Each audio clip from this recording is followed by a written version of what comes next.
Hi, my name is Garner. I'm the manager of the Client Solutions team here at iAcquire, and I'm going to be doing Cliff Notes Tuesday from the Inbound Marketing book, Chapter 15, which is titled On Commitment, Patience, and Learning. So this is more of a methodology chapter, not a whole lot of meat there, but it's some pretty inspirational stuff, so you should give it a read if you have time.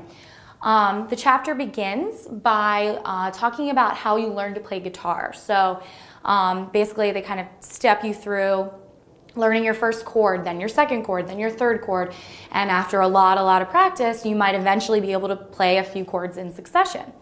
So they actually point out in the book, out of maybe 100 people that would decide to learn to start to play the guitar, only 6 would actually make it to the point where they could play through a full, very simple song. So what they're referring to here is kind of the learning curve, which I have demonstrated in this small graph. So looking at the time invested on the x-axis and kind of your skill or enjoyment level of learning on the y-axis, it really takes a long time to get to a point where you're really enjoying yourself and you can play at a certain level, where you feel kind of some gratification.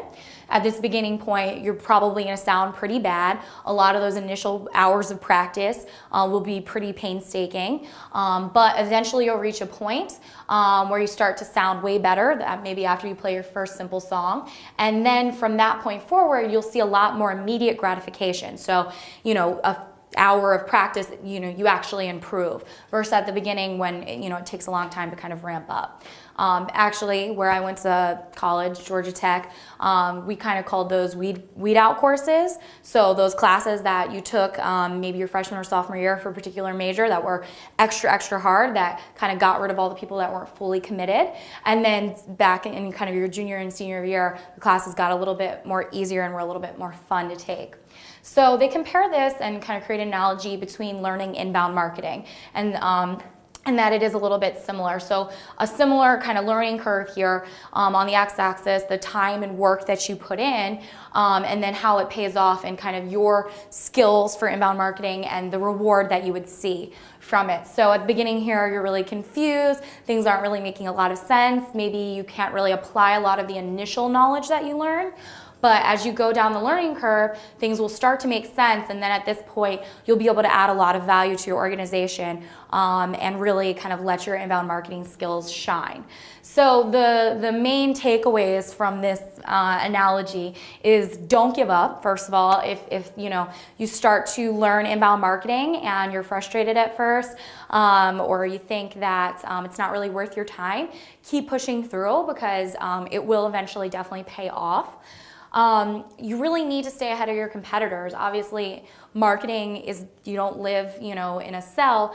All your competitors around you are part of that marketing mix. So it's really important that you continue to ramp up so you can stay ahead of them. And the last thing that they really drive home in this chapter is that you need to commit and really fully commit yourself to learning inbound marketing if you want to get to this part where you're adding a lot of value.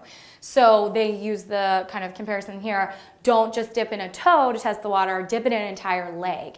If you've still made it to this point and you're still not loving inbound marketing, maybe it's not for you, but you need to put in some of that initial time so you can truly understand what it's all about. So moving over here, one kind of recommendation they make for while you're learning inbound marketing and beginning to practice it is to really track your progress. So they really encourage you to actually block off time in your calendar besides all those other things that clutter your time, meetings and different appointments and sending emails, to really focus on content. So you need to create that content, optimize it for social media, SEO, whatever that is, publish it, market it, and then don't forget the last step, which is measuring the results. So, you're never gonna see that gratification piece of it if you're not taking the time to understand how it performed. And hopefully as you continue down that learning curve, those results will continue to be better and better, and you'll see all that time and commitment you're putting in paying off. The final page of the chapter talks about this man who I shown my art skills with here. This is Tom Brady.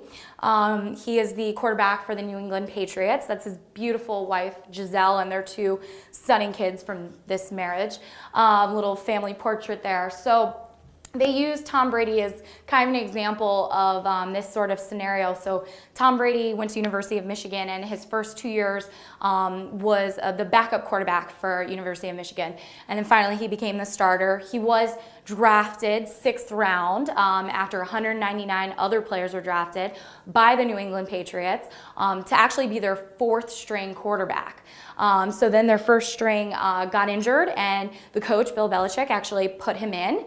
And kind of the rest is history. He set a bunch of records, the all-time best season ever of touchdowns, I think, and led the Patriots to 3 Super Bowl wins so far.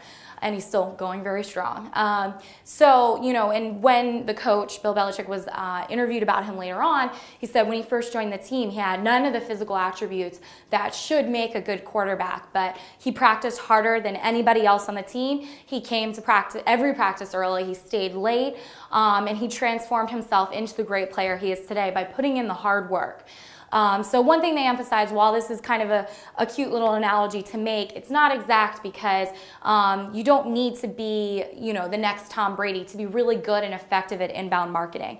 The good thing about inbound marketing is the barriers to entry are very low. So you can really, you know, start from the ground up in terms of building your inbound marketing education and skill set and still be just as successful as somebody that, you know, maybe studied it in college or have a certain, you know, talent level to begin with for inbound marketing. So that's the good news for inbound marketers, is that, you know, it's definitely industry and a vertical that you can get in. But again, you do need to put in the hard work. So that is Cliff Notes Tuesday on Chapter 15. I hope you enjoyed it and have a good day.